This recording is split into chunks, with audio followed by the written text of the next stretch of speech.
Hello everyone, welcome back to my YouTube channel. This is Garima Srivastava, your biology mentor. Last class में हम लोगों ने nutrition in plant start किया था।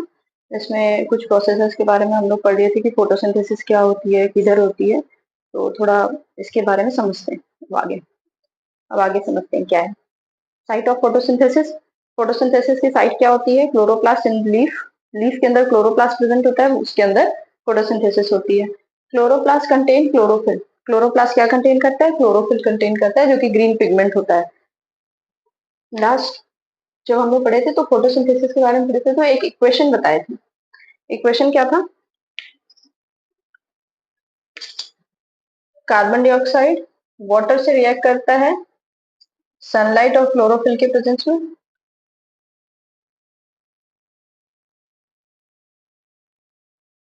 Chlorophyll के प्रेजेंस में क्या बनाता है? C6H12O6 ग्लूकोज, ऑक्सीजन और ट्रांसपिरेशन के थ्रू कुछ अमाउंट में वाटर रिलीज करता है। ठीक है, बैलेंस करने के लिए ये था।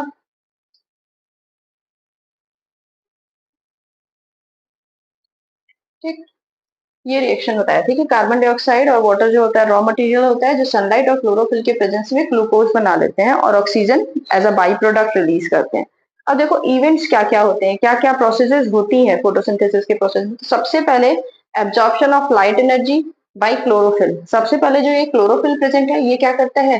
सनलाइट को ऑब्जर्व करता है, एब्जॉर्ब करता है। ठीक है, conversion of light energy into chemical energy. और क्लोरोफिल में पहुंचने के बाद यहाँ पे क्या होता है? जो लाइट एनर्जी थी, सोलर एनर्जी जो थी, वो उसको किस में कन्वर्ट कर दिया गया? केमिकल एनर्जी में कन्वर्ट हो जाता है। And splitting of water into hydrogen and oxygen. अब होता क्या है, जो क्लोरोफिल होता है वो क्या होता है? एक्टिवेट हो जाता है। सनलाइट को जैसे ही वो क्या करता है? एब्जॉर्ब करता है, हो जाता है क्लोरोफिल एक्टिवेट। एक्टिवेट होने के बाद वो क्या करेगा? ये जो वाटर था H2O, उसको क्या करता है? ब्रेक कर देता है, स्प्लिट कर देता है, तोड़ देता है। किसमें? हाइड्रोजन और ऑक्सीजन में। किसमें तोड़ देता है? हाइड्रोजन और ऑक्सीजन में। देखो, conversion of light energy into chemical energy and splitting of water into hydrogen and oxygen due to activation of chlorophyll by sunlight. Sunlight से क्लोरोफिल जो होता है वो क्या होता है? एक्टिव हो जाता है। और एक्टिव होने के बाद क्या करता है? वाटर मॉलिक्यूल को स्प्लिट कर देता है हाइड्रोजन और ऑक्सीजन में। Reduction of carbon dioxide. Carbon dioxide reduce होता है और क्या कर लेता है? कार्बोहाइड्रेट्स बना लेता है। क्या बना लेता है? कार्बोहाइड्रेट्स। ये हाइड्रोजन जो कि रिलीज हुआ है किसके थ्रू? ये हाइड्रोजन रिलीज हुआ था वाटर के स्प्लिट होने से। Hydrogen release the splitting of water molecule. जब वाटर मॉलिक्यूल स्प्लिट हुआ था तो जो हाइड्रोजन रिलीज हुआ था is utilized for the reduction of carbon dioxide. Carbon dioxide की रिडक्शन में जो हाइड्रोजन स्प्लिटिंग के टाइम पे रिलीज हुआ था, वाटर मॉलिक्यूल जब स्प्लिट हुआ तो ये जो हाइड्रोजन स्प्लिट हुआ था, रिलीज हुआ था, ये हाइड्रोजन, ये जो कार्बन डाइऑक्साइड प्रेजेंट है, ये कार्बन डाइऑक्साइड जो प्रेजेंट है, इसको रिड्यूस करने में हेल्प करता है। ठीक है, एंड प्रोड्यूस कार्बोहाइड्रेट। और फिर क्या प्रोड्यूस कर लेता है? कार्बोहाइड्रेट कर लेता है प्रोड्यूस। सिंपल सी चीज कि देखो, सबसे पहले लाइट एनर्जी एब्जॉर्ब की गई। जैसे ही क्लोरोफिल सनलाइट एनर्जी को एब्जॉर्ब किया, क्लोरोफिल क्या हुआ? एक्टिवेट हो गया। क्लोरोफिल एक्टिवेट होते ही लाइट एनर्जी को किस में कन्वर्ट किया? सोलर एनर्जी को किस में कन्वर्ट कर दिया? केमिकल एनर्जी में। केमिकल एनर्जी में जैसे ही कन्वर्ट हो गया, क्योंकि एक्टिव है, तो उस टाइम पे क्या किया? वाटर मॉलिक्यूल को, सबसे पहले ये जो वाटर मॉलिक्यूल था इसको क्या किया? ब्रेक कर दिया। जैसे ही वाटर मॉलिक्यूल को ब्रेक किया, ये दो दो चीज में टूट गया, एक तो हाइड्रोजन, दूसरा ऑक्सीजन। ठीक, एक हाइड्रोजन, दूसरा ऑक्सीजन। अब ये जो हाइड्रोजन बना, ये कार्बन डाइऑक्साइड को क्या किया? रिड्यूस किया। ठीक, इसका रिडक्शन हुआ, रिड्यूस किया, और किस में बदल गया? इस कार्बोहाइड्रेट में। क्या बना लिया? कार्बोहाइड्रेट बना लिया। बस यही चीज है। Oxygen is the by product, और ये जो ऑक्सीजन बना था ये क्या हो गया? As a by product release हो गया। is a byproduct of photosynthesis. Carbohydrate subsequently converted into starch. अब यही जो कार्बोहाइड्रेट है ये किस में बदल जाएगा? क्योंकि प्लांट्स बहुत ढेर सारे बना रहे हैं, तो किस में बदल जाता है? ग्लूकोज जो है वो किस में बदल जाता है? स्टार्च में बदल जाता है। किस में बदल जाता है? स्टार्च में बदल जाता है। और यही लीफ में और प्लांट के डिफरेंट बॉडी पार्ट में स्टोर्ड फूड के जैसे स्टोर हो जाता है। ठीक है, लीफ में भी स्टोर होता है और बाकी पार्ट्स में भी स्टोर होता है, जैसे आप स्टेम का पढ़े हो, रूट का पढ़े हो। ठीक है, ये सारों में भी जाके स्टोर हो जाता है, स्टोर फूड, और फिर उसको हम क्या करते हैं, खाते हैं। जैसे स्वीट पोटैटो क्या है, रूट है, और पोटैटो क्या है, स्टेम है। तो ये सब जो हम खा रहे हैं, ये क्या है, ये प्लांट का जो ग्लूकोज था उसी को किसमें बदल दिया था, स्टार्च में, और यही स्टार्च जाके उसमें स्टोर हो गया होता है। ये तो लीफ में स्टोर हो जाता है। लीफ में जब एक्सेस अमाउंट में बचता है तो वो फिर किसमें जाके स्टोर होता है, different part of the plant में। ठीक है, स्टोमेटा जो होता है are the tiny pores present on the surface of leaves. Leaf के सरफेस पे, लीफ के सरफेस पे लोअर साइड में मैक्सिमम होता है, लोअर साइड में, पीछे की साइड में कुछ छोटे छोटे पोर्स प्रेजेंट होते हैं, उनको हम क्या कहते हैं, स्टोमेटा कहते हैं। ये जो फोटोसिंथेसिस के प्रोसेस हुई तो उसमें जो ये वाटर बना, ये क्या होगा, इसको रिलीज करने के लिए कुछ तो ऐसा होना चाहिए। तो इस वाटर को वापस से एटमॉस्फेयर में लेके आने के लिए क्या होता है, स्टोमेटा होता है। यही स्टोमेटा लीफ के लोअर साइड पे, अपर साइड पे भी प्रेजेंट होता है, लेकिन थोड़े होते हैं। लोअर साइड पे ज्यादा, मैक्सिमम टाइम किस पे होते हैं, लोअर साइड पे होते हैं। ये छोटे छोटे पोर्स जो होते हैं सरफेस ऑफ लीफ पे प्रेजेंट होते हैं, लीफ सरफेस पे प्रेजेंट होते हैं। इनका फंक्शन क्या होता है, इनका दो फंक्शन होता है। ये जो कार्बन डाइऑक्साइड जब प्लांट को लेना होता है तो प्लांट सॉइल से तो पानी ले लेते हैं, मिनरल्स ले लेते हैं, लेकिन ये कार्बन डाइऑक्साइड उनके पास कहां से पहुंचेगा, तो ये कार्बन डाइऑक्साइड इनको कौन देता है, ये स्टोमेटा देता है। ठीक है, स्टोमेटा कार्बन डाइऑक्साइड के थ्रू एंटर करता है और उसी सेम टाइम पे ये जो ऑक्सीजन बन रहा है ये वापस क्या हो जाता है, रिलीज हो जाता है। कार्बन डाइऑक्साइड प्लांट के अंदर आता है और ऑक्सीजन एनवायरमेंट में रिलीज हो जाता है। ठीक है, यही है एक्सचेंज ऑफ गैसेस। कौन कौन सी गैस, कार्बन डाइऑक्साइड, वाटर, इन दोनों का क्या होता है, एक्सचेंज होता है। कार्बन डाइऑक्साइड अंदर आती है, ऑक्सीजन बाहर जाती है। And transpirate large amount of water vapour, और वाटर वेपर को क्या करता है, ट्रांसपिरेट करता है, ट्रांसपिरेशन की प्रोसेस करता है, जिसमें क्या होता है, जो excess amount of water plant में बचा हुआ होता है वो उसको क्या कहता है, लीफ के थ्रू, लीफ के स्टोमेटा के थ्रू बाहर निकाल देता है। किसमें प्रेजेंट होता है, ये लीफ में प्रेजेंट होता है। कहां पे प्रेजेंट होता है, on the surface of leaf, lower surface upper surface दोनों पे होता है। अपर सरफेस पे कम होता है, लोअर सरफेस पे क्या होता है, ज्यादा होता है। Opening and closing of stomata. अब जो स्टोमेटा है वो कब ओपन होता है और कब क्लोज होता है। The opening and closing of stomata, stomata के स्ट्रक्चर पहले देख लेते हैं। ये स्टोमेटा का स्ट्रक्चर है, जैसे आप लीफ के स्ट्रक्चर लास्ट हम आप लोगों को बताए थे, तो लीफ में ये वाला था, अपर इपिडर्मिस ऊपर की साइड में, और नीचे की साइड में क्या था, लोअर इपिडर्मिस। बीच में कुछ पोर्स प्रेजेंट है, इन पोर्स को हम क्या बताए थे, स्टोमेटा बताए थे, स्टोमेटा। बीच में यहाँ पे कुछ मीजोफिल सेल थे, पैलिसेड और ये सारे, एयर स्पेस प्रेजेंट था, ये सारा एयर स्पेस था, मीजोफिल सेल था, ये सारा था। ठीक है, तो ये जो स्टोमेटा, यहाँ पे जो ओपनिंग प्रेजेंट होती है यही क्या है, स्टोमेटा है। इसी के थ्रू कार्बन डाइऑक्साइड अंदर जाता है और ऑक्सीजन किधर जाता है, बाहर की तरफ आता है। ठीक, अब देखो ये जो स्टोमेटा है, इसके स्ट्रक्चर को, इसको खोल करके अगर देखा जाए तो ये किस तरीके का दिखाई देता है, ये इस तरीके से दिखाई देता है। ये जो दो बीन शेप्ड स्ट्रक्चर है इनको हम क्या बोलते हैं, गार्ड सेल बोलते हैं। क्या बोलते हैं, गार्ड सेल, क्योंकि ये प्रोटेक्शन का काम करते हैं, इस वजह से इनको क्या बोला जाता है, गार्ड सेल बोला जाता है। इसके अंदर ये प्रेजेंट होता है कुछ न्यूक्लियस, एक, अगर ये गार्ड सेल है ये भी गार्ड सेल है, दोनों के दोनों क्या है, गार्ड सेल। सेल है तो न्यूक्लियस भी होगा, तो इनके न्यूक्लियस हो गए ये।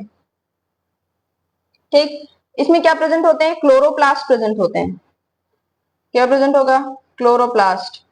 ठीक, और ये जो है बीच में गैप सा जो है, जैसे ये दो बीन्स हैं, इनके बीच में क्या है, स्पेस है। इस वाले स्पेस को क्या बोलते हैं, स्टोमेटल पोर बोलते हैं। क्या बोलते हैं, स्टोमेटल पोर, जिससे कार्बन डाइऑक्साइड और वाटर, ऑक्सीजन, ये सब क्या करेगा, बाहर जाएगा। ठीक है, इसके आसपास ये चार दिखाई दे रहे हैं, ये और ये, इनको क्या बोलते हैं, सब्सिडरी सेल, सब्सिडरी सेल, या फिर इसी को बोलते हैं एसेसरी सेल, क्योंकि ये इनकी हेल्प करती है। इसलिए इनको क्या बोला जाता है, एसेसरी या फिर सब्सिडरी सेल, एसेसरी और सब्सिडरी सेल बोलते हैं। ठीक है, अब देखो होता क्या है, ये जनरली कैसे रहते हैं, पहले श्रिंक से रहते हैं, पहले कैसे रहते हैं, श्रिंक रहते हैं, बिल्कुल चिपके हुए से रहते हैं इस तरीके से। जैसे जैसे इसके अंदर पानी भरता जाता है, जैसे जैसे पानी भरता चला जाता है, ये क्या करते रहते हैं, टर्जिड होते जाते हैं, टर्जिड होते जाते हैं मतलब फूलते चले जाते हैं, फूलते जाते हैं। और इनके बीच में जो ये स्पेस है, क्योंकि ये फूलते चले जा रहे हैं तो इनके बीच में क्या हो रहा है, स्पेस बन जाता है, और इसी स्पेस के थ्रू कार्बन डाइऑक्साइड और वाटर क्या होता है, रिलीज हो जाता है। इसी स्पेस को क्या बोला जाता है, स्टोमेटल पोर बोला जाता है। ठीक है, अब देखो, the opening and closing of stomatal pore controlled by turgidity of guard cell. Guard cell कितना फूल रहा है, उसकी टर्जिडिटी पे वो क्या करता है, डिपेंड करता है कि स्टोमेटा ओपन कर रहा है या क्लोज कर रहा है। ठीक है, जैसे ही गार्ड सेल में पानी भर जाता है, जब एक्सेस अमाउंट ऑफ वाटर हो जाएगा तो वो क्या हो जाएगा, ओपन हो जाएगा। और जब पानी जो है वो सारा बाहर निकल जाएगा या गैसेस जो है वो सारी बाहर निकल जाएंगी, तो उस टाइम पे क्या होता है, वो वापस से चिपक जाता है, फ्लैसिड कंडीशन में आ जाता है। जब पानी भरता है तो टर्जिड, जब पानी निकल जाता है या फिर गैसेस जब सारी रिमूव हो जाती हैं तो उस टाइम पे वो क्या हो जाता है, फ्लैसिड हो जाता है। ठीक है, पानी बोले तो वाटर वेपर। अब आगे क्या है,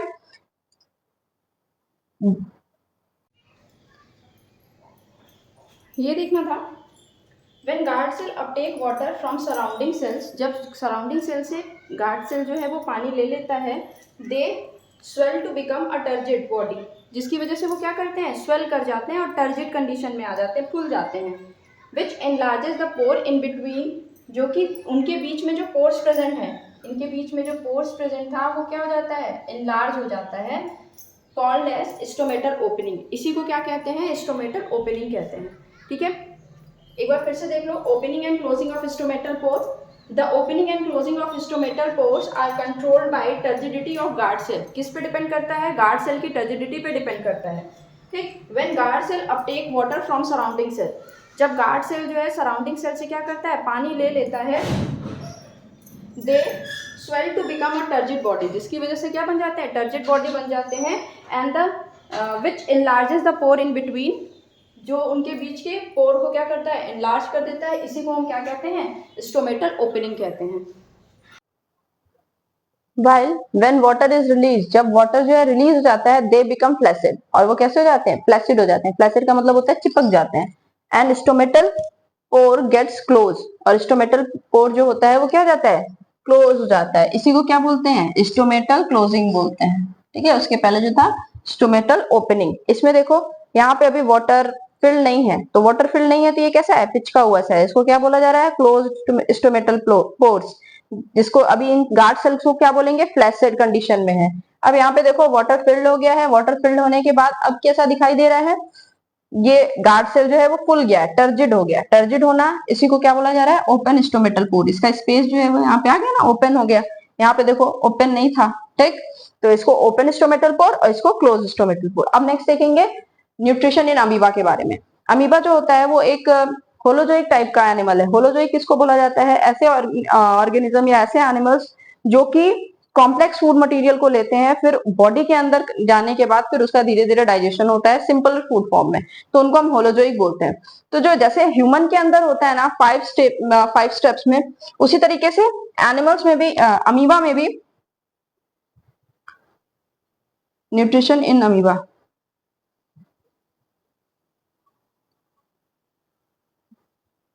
न्यूट्रिशन इन अमीबा, अमीबा में न्यूट्रिशन कैसा होगा, अमीबा के बारे में आप सबको पता है किस तरीके का उसका स्ट्रक्चर होता है। ठीक है,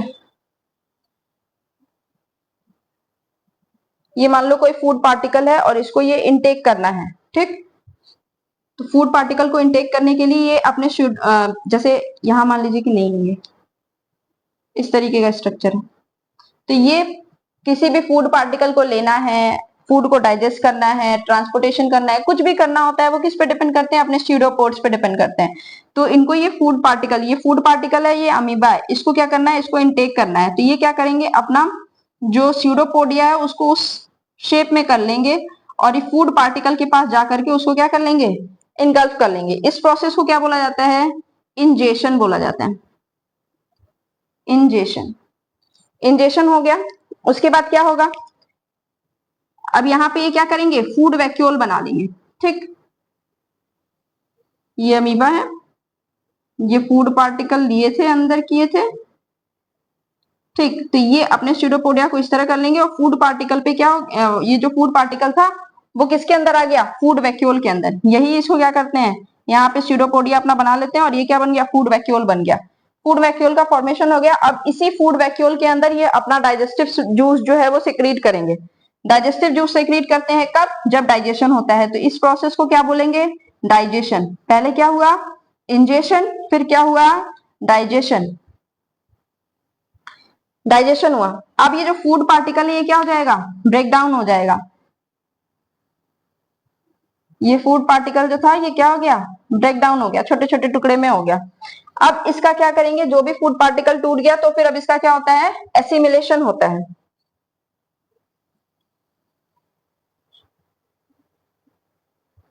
एब्जॉर्प्शन होता है। क्या होगा, एब्जॉर्प्शन होगा। एब्जॉर्प्शन, जो भी है फूड पार्टिकल, इसको फूड पार्टिकल से जो भी न्यूट्रिशन इनको मिलना है ये क्या कर लेंगे, एब्जॉर्ब कर लेंगे। और जो वेस्ट मटेरियल बचा रह गया वो इसको इनको क्या करना होगा, बाहर करना होगा। ऐसे एब्जॉर्प्शन के बाद फिर क्या होता है, एसिमिलेशन होता है। एसिमिलेशन, जिससे उनको क्या, फूड जो डाइजेस्टेड फूड था जिसको एब्जॉर्ब किए उससे उनको क्या मिलेगी, एनर्जी मिलेगी। एब्जॉर्प्शन के बाद एसिमिलेशन होगा जिससे उनको एनर्जी मिलेगी।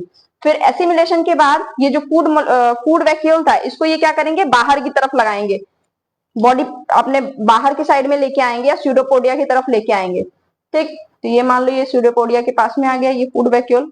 ठीक, यहाँ से आने के बाद ये इसको क्या करेंगे, बाहर की तरफ निकाल देंगे और बाहर निकालने के लिए सेम वही ट्रिक फॉलो करेंगे। ये क्या करेंगे, इस तरीके से बाहर की तरफ कर देंगे। अब ये जो बाहर की तरफ निकालना इसको क्या बोलते हैं, ईजेशन बोलते हैं। क्या बोलते हैं, ईजेशन। सबसे पहला इंजेशन, जिसमें फूड को अंदर लिए।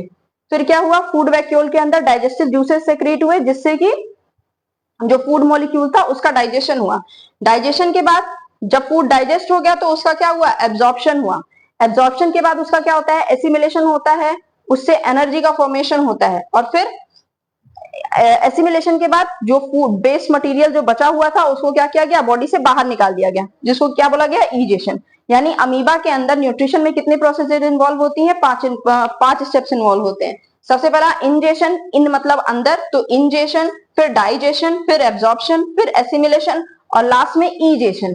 ईजेशन मतलब बाहर कर देना। ऐसे ही सेम होता है ह्यूमन बीइंग में भी, यही सेम 5 स्टेप्स जो होते हैं वो फॉलो होते हैं ह्यूमन बीइंग में भी। अब इसके बारे में थोड़ा लिख लेते हैं। Nutrition in amoeba. Amoeba is a unicellular organism, सबको हम सब जानते हैं यूनिसेलुलर ऑर्गेनिज्म होता है, सिंगल सेल इसकी बॉडी में होती है और एक ही सेल सारे फंक्शंस को परफॉर्म करती है। ठीक है, unicellular organism which follow the holozoic mode of nutrition, जिनमें क्या प्रेजेंट होता है, होलोजोइक मोड प्रेजेंट होता है। In holozoic nutrition the digestion of food follows after the ingestion of food. इसके पहले जब हम लोग सेप्रोफिटिक में पढ़े थे तो हम आपको बताए थे कि जो सेप्रोफिटिक ऑर्गेनिज्म होते हैं वो डाइजेशन करने से पहले क्या करते, इंजेशन करने से पहले, फूड को अंदर लेने से पहले ही बाहर अपने जूसेस को, डाइजेस्टिव जूसेस को सिक्रीट करते हैं।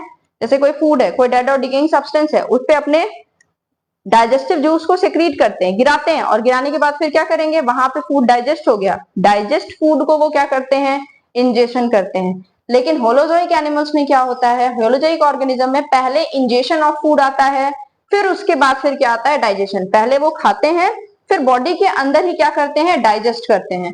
वही सेम चीज लिखिए, in holozoic nutrition the digestion of food follows after the ingestion of food. पहले इंजेशन ऑफ फूड फिर होगा digestion of food. Thus, digestion takes place inside the body of organism. Organism की body के अंदर क्या हो रहा है, डाइजेशन हो रहा है।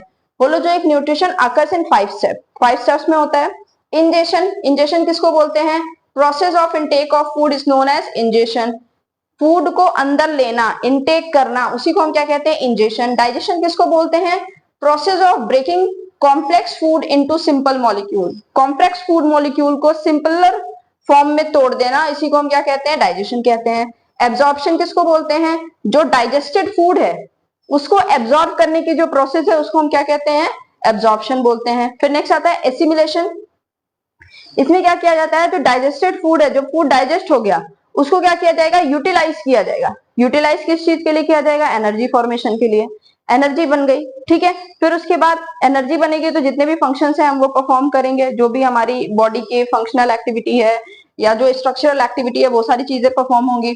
उसके अलावा ग्रोथ और रिपेयर का भी काम करता है, ठीक है। जो भी हमें चीजें चाहिए डाइजेस्टेड फूड से वो सारी की सारी ग्रोथ और रिपेयर के लिए वो हमें मिल जाती है। नेक्स्ट आता है इंजेशन।